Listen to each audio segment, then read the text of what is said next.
Frank, it's only a dream. Dreams and nightmares have long haunted the dark regions of the human mind. Today, however, we are finding ways to solve the age-old riddle of our subconscious. It may not be long before we can control and plan our own dreams.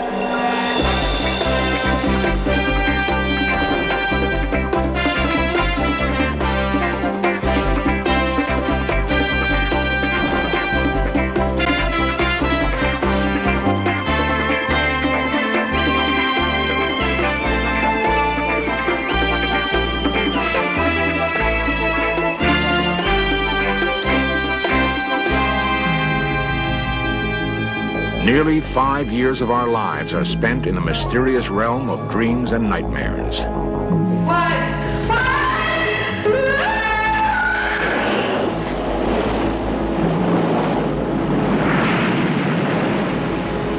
It is, however, becoming possible to outgrow our nightmares and harness the awesome power of our dreams.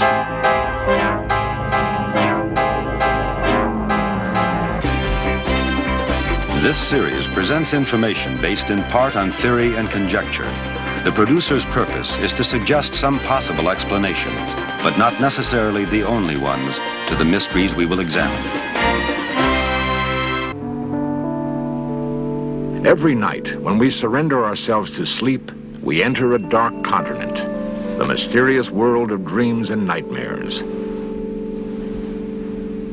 With us, we bring our strongest wishes and our deepest fears. On the view screen of our mind, feelings are magically transformed into pictures.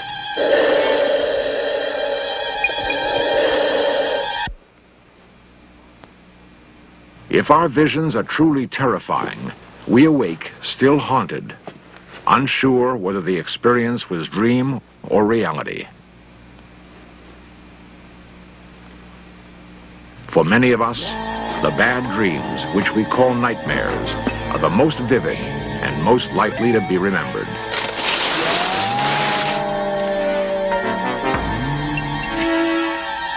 When we awake, we may recall nothing or remember only fragments, but we all dream almost 2 hours every night. Nearly 5 years of our lives are spent dreaming. Since ancient times, people have known that their night lives had deep significance. They have told each other their dreams and given them artistic expression. All ages and cultures have recognized the bizarre imagery, romance, terror, and access to hidden truths of the dream state. Today, interest in dreams is growing. In dream laboratories around the world, the sleeping brain has become the object of scientific inquiry. The studies at these modern research centers go far beyond mere speculation about the subconscious mind. We are beginning to understand how and why we dream. In a sleep lab, electrical sensors monitor the motion of each eye. A chart simultaneously records eye movement, brain waves, pulse, and muscle activity. Though our eyes are closed during sleep, they are not inactive. At times, they dart about as if scanning a picture. It is during these periods of rapid eye movement, or REM, that our fleeting dream life exists. By charting brain waves and rapid eye movements, researchers have mapped out the stages of a night's sleep. They have found a remarkable pattern, which we all repeat every night. A young couple was photographed at 15-minute intervals through the night. Like clockwork, the dreams come about every hour and a half. Before and after each dream, we are likely to shift positions. But during the dream itself, we lie still, as if paralyzed.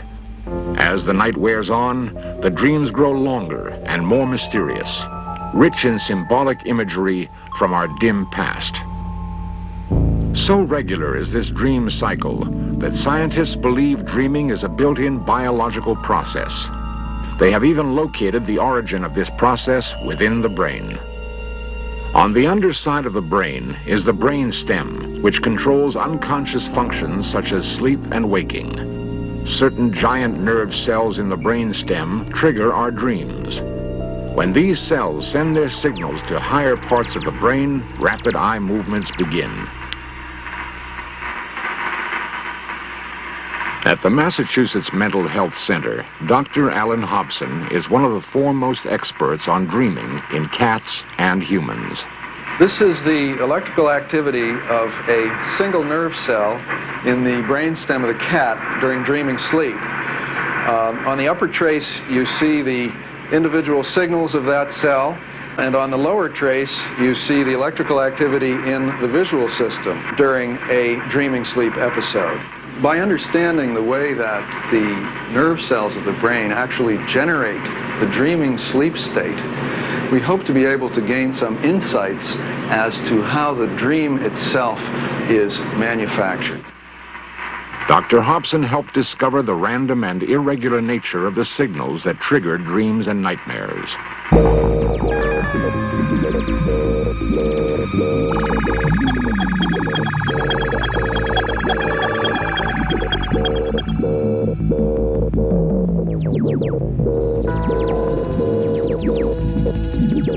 This finding could help explain the bizarre form of dreams, how they are created from bits and pieces of seemingly unrelated memory. Although scientists are beginning to learn how dreams are caused in the brain, just why we dream remains mysterious. In a sleep lab, a complete night's dreaming can be sampled, whether or not the subject is skilled at remembering dreams. At Rush Presbyterian Hospital in Chicago, Dr. Rosalind Cartwright is testing her theory of why we dream. Her subjects are women suffering from depression. We have 2 people sleeping here tonight who are wired up for recording their EEG, their brain waves and their eye movements, so we'll know when they start to dream. We're particularly interested in these women because both of them are undergoing stress. One has just completed a divorce, and the second one is making up her mind about divorcing her husband. Dr. Cartwright is interested in the healing power of dreams. By helping people reshape their dreams, she hopes to improve their waking lives. I think we dream in order to keep a steady sense of ourselves, who we are in the world. It gets kind of fragmented during the day. We get diverse messages from other people about who we are. I think we take all that information and program it through the night and reconcile it to our concept of ourselves so that we can get up and say, I'm intact, I am who I am, and fight another day. Dr. Cartwright and her assistant watch the chart recorders carefully, waiting for rapid eye movements to signal the start of a dream. Okay, here she goes. We've got a REM period going. I knew she was about to begin. Nancy, what was going through your mind just before it called you? There was an ad for Polecat beer. And there was something, oh yeah, right before the beer ad, we were driving, yes, and, oh yes, we seem to have gotten stuck or caught in traffic, and we're wedged behind this fat car. Then how did that that polecat beer ad come on? It's like we're driving down the street and that's what we see in the window, you know, like people have Pabst Blue Ribbon beer signs in their window. They have Polecat beer. And is that about it? Yep. Okay, Nancy, you can go on back to sleep. What's the polecat? Well, last night I thought it was a mountain lion, but that's not true. I know. it stinks, is all I can remember. That's for sure, it stinks. Do you know what a polecat is? No, I really don't. They're in New England, I think, and that's all I can remember. You've never heard that a skunk is called a polecat? No! Is that right? Yeah, I didn't know. No, I didn't know a skunk was a polecat. That polecat, that beer-drinking polecat, was very clearly a symbol for her lost husband, and it was the first sign that she's begun to be able to be angry at him rather than hurt and neglected and feeling sorry for herself. That's a healthy kind of a dream. That's kind of a dream I would like to help more depressed women have, to show a bit of anger and call him a stinker. Go ahead, and you'll feel better in the morning. After 16 years, Frank has just lost his job. This recreation shows how his feelings of insecurity are reflected in his dreams. For the last few nights, he's been the victim of painful, recurrent nightmares.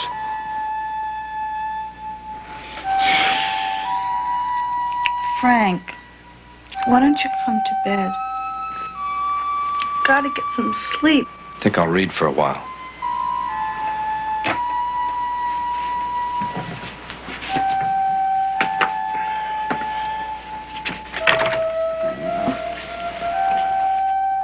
Fearful of another nightmare, Frank avoids sleep as long as he can.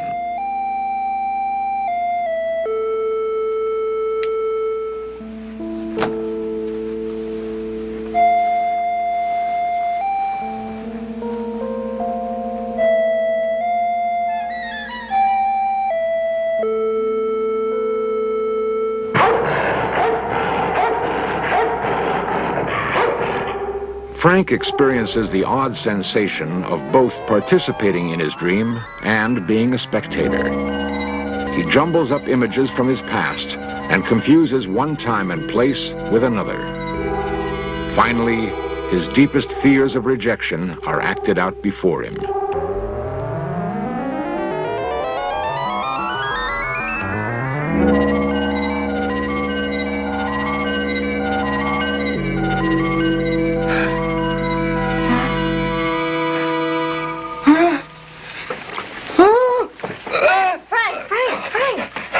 It's only a dream. It's only a dream. It's all right.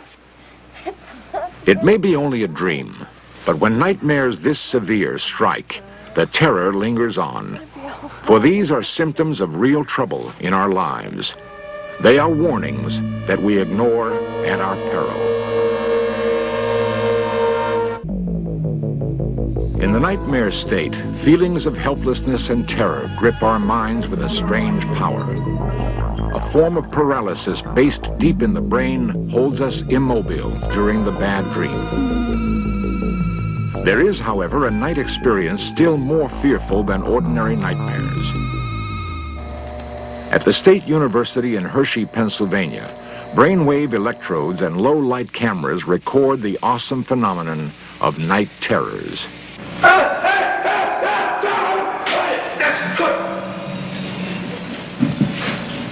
These are people being treated for night terrors which are extremely rare in adults. The precise cause of these attacks is unknown, but brainwave studies show that night terrors erupt suddenly from a deep stage of sleep when there are no rapid eye movements. What?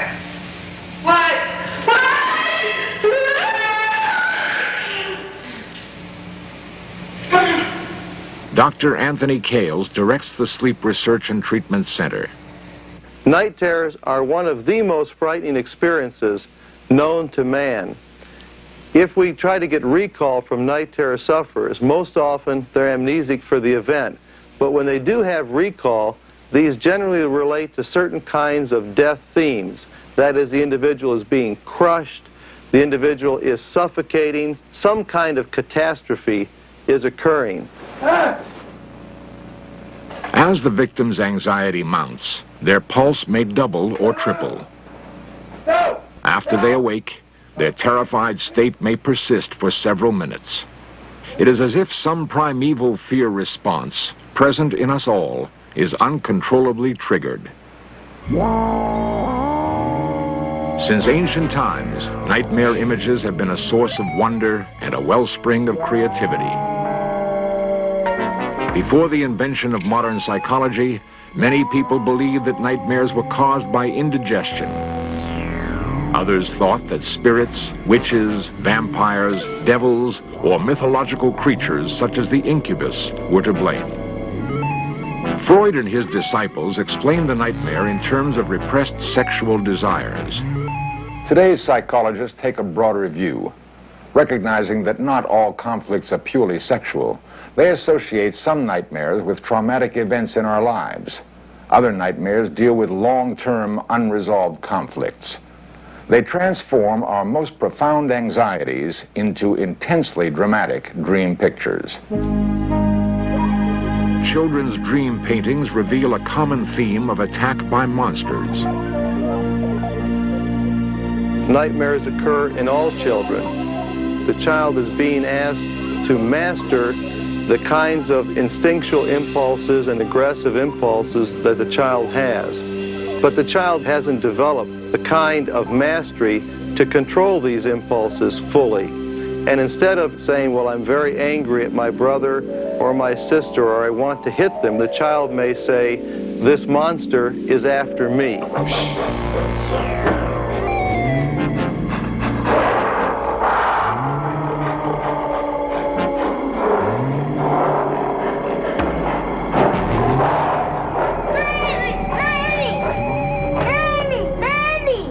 What happened, Theo? I had a bad dream.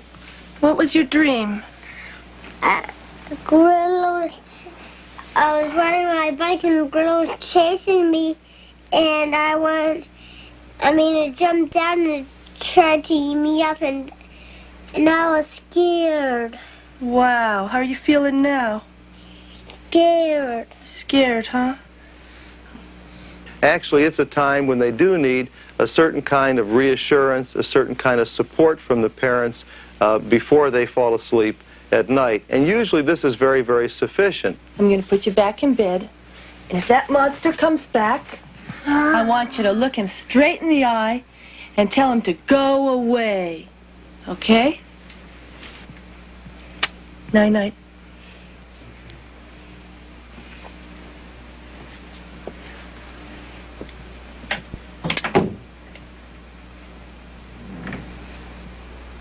As in children's bad dreams, when adults have nightmares, anxiety and aggression are transformed into fearful images and threatening events.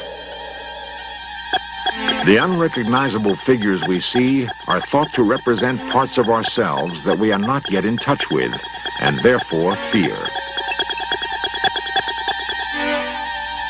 There is no simple key to understanding and controlling our dreams.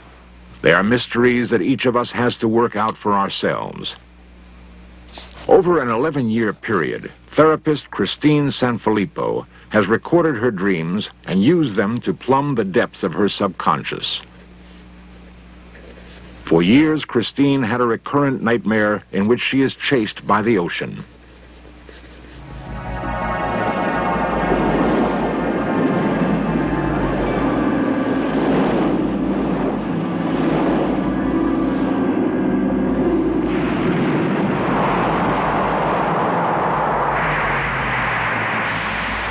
By taking part in a dream circle therapy group, Christine is trying to unravel and confront the powerful feelings behind her nightmare. She hopes to re-experience the dream state and bring her dream fears out in the open. Christine, I'd like you to lie down in the center with your head right here and take the position that you take in the dream when the ocean is coming over you. I want you to let this be the ocean rushing in on you. Can you tell us what you're feeling? I feel very afraid and helpless. I feel like the ocean is suffocating me and pressing down on me. It's very powerful. And I feel like I can't breathe. I have to resist. I have to resist it as much as I can because it's too powerful. I'm being overwhelmed. I'm losing myself.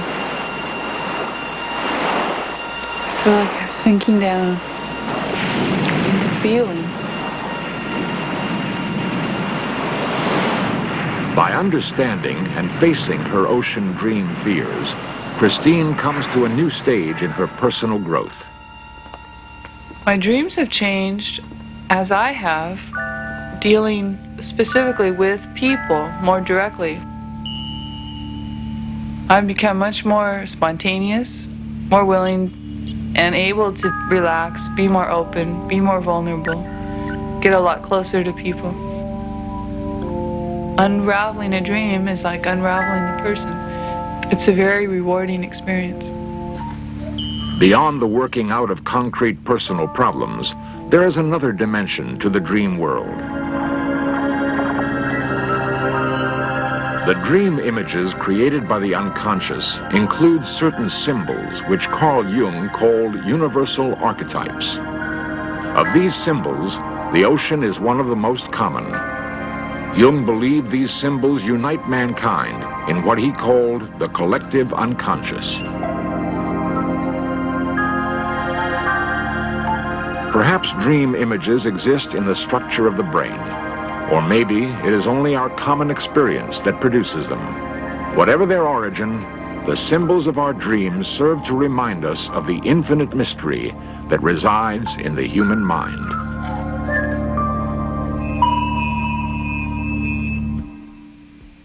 The best way to remember and begin exploring dreams is to write them down in the morning.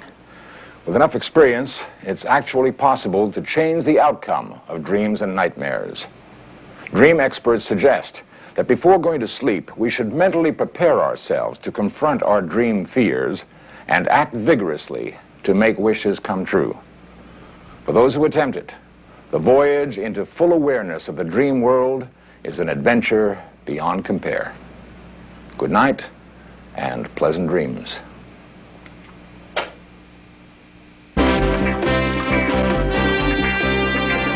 Lost civilizations, extraterrestrials, myths and monsters, missing persons, magic and witchcraft, unexplained phenomena.